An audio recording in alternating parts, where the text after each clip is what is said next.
नमस्कार दोस्तों, वैदिक मैथमेटिक्स के एक और वीडियो में आप सभी का स्वागत है। आज के इस वीडियो में मैं आपको ऐसी ट्रिक्स बताने वाला हूं जिनका इस्तेमाल करके आप 11 से लेकर 99 तक का क्यूब आसानी से फाइंड कर सकते हैं। सबसे पहले मैं आपको उन नंबर्स का क्यूब निकालना सिखाऊंगा जिनकी शुरुआत में 1 आता है। जैसे मान लीजिए हमें 12 का क्यूब निकालना है, तो इसके लिए सबसे पहले मैं 3 लाइंस यहां पर ड्रॉ कर दूंगा, कुछ इस तरीके से। अब पहली प्लेस पर हमें 1 लिखना होगा। क्योंकि हमारा दूसरा नंबर 2 है, इसीलिए हम दूसरी प्लेस पर 2 लिख देंगे। हमें पता है कि 2 का स्क्वायर 4 होता है, तो हम इस जगह पर 4 को लिख देंगे। 2 का क्यूब 8 होता है, इसीलिए हम इस जगह पर 8 को लिख देंगे। इतना करने के बाद आपको बीच के दोनों नंबर्स को देखना है। हमें पता है कि 2 का डबल 4 होता है और 4 का डबल 8 होता है। इतना करने के बाद आपको इन सबको ऐड कर देना है, तो हमारा फाइनल आंसर बनेगा 1728 और यही होता है 12 का क्यूब। कुछ ऐसी ही ट्रिक है उन नंबर्स के लिए जिनके लास्ट में 1 आता है। जैसे मान लीजिए हमें 21 का क्यूब फाइंड करना है। इस बार भी हम 3 लाइंस को ड्रॉ करेंगे, कुछ इस तरीके से। लेकिन क्योंकि इस बार पीछे 1 लिखा हुआ है, इसीलिए हम 1 को शुरुआत की बजाय लास्ट में लिखेंगे। क्योंकि हमारी पहली डिजिट 2 है, तो हम यहां पर 2 को लिख देंगे। अब 2 का स्क्वायर 4 होता है, तो यहां पर 4 को लिख देंगे। 2 का क्यूब 8 होता है, तो यहां पर 8 को लिख देंगे। अब फिर से हमें बीच की दोनों डिजिट्स को देखना है और उनका डबल कर देना है और उनके नीचे लिख देना है, कुछ इस तरीके से। और लास्ट में हम इन सबको ऐड कर देंगे, तो हमारा फाइनल आंसर बनेगा 9261 और यही होता है 21 का क्यूब। मान लीजिए अगर आपको कभी ऐसे नंबर का क्यूब फाइंड करना हो जिसकी दोनों डिजिट सेम हो, जैसे 22, 33, 44, तो आप इस ट्रिक का यूज करके 3 सेकंड में ही उसका आंसर निकाल सकते हैं।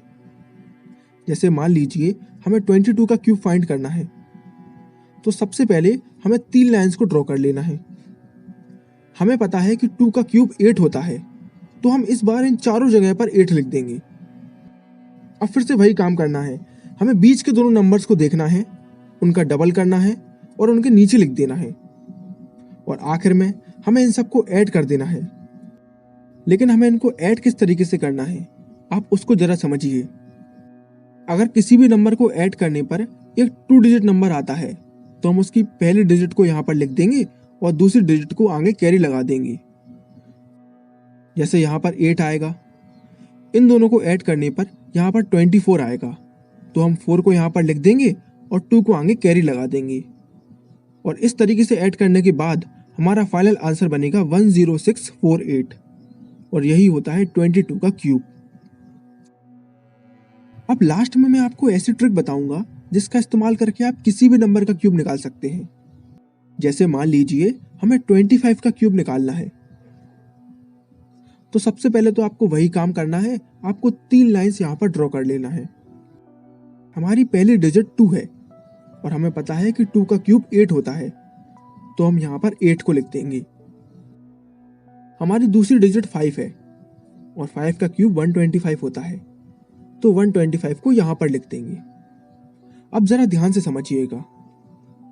हमें पता है कि 2 का स्क्वायर 4 होता है और 4 को अगर हम 5 से मल्टीप्लाई करवाएंगे तो आएगा 20, तो हम यहां पर 20 को लिख देंगे। अब इस बार हम 5 का स्क्वायर करवाएंगे, तो आएगा 25 और 25 को 2 से मल्टीप्लाई करवा देंगे, तो आएगा 50 और 50 को हम यहां पर लिख देंगे। इतना करने के बाद आगे के स्टेप्स तो एकदम सेम है। हमें बीच के दोनों नंबर्स को देखना है, उनका डबल कर देना है और उनके नीचे लिख देना है। और आखिर में जाके हमें इन सबको ऐड कर देना है। ऐड किस तरीके से करना है, जैसे यहां पर 125 आएगा, तो हम केवल 5 को यहां पर लिख देंगे और 12 को आगे कैरी चला देंगे। इन तीनों को ऐड करने पर यहां पर 162 आएगा, तो हम केवल 2 को यहाँ पर लिखेंगे और 16 को ऊपर कैरी चला देंगे। इसी तरीके से ऐड करने पर आपका फाइनल आंसर आएगा 15625 और यही होता है 25 का क्यूब। तो क्यूब निकालने की ये ट्रिक्स आपको कैसी लगी आप हमें कमेंट सेक्शन में जरूर बताइएगा। Thank you for watching.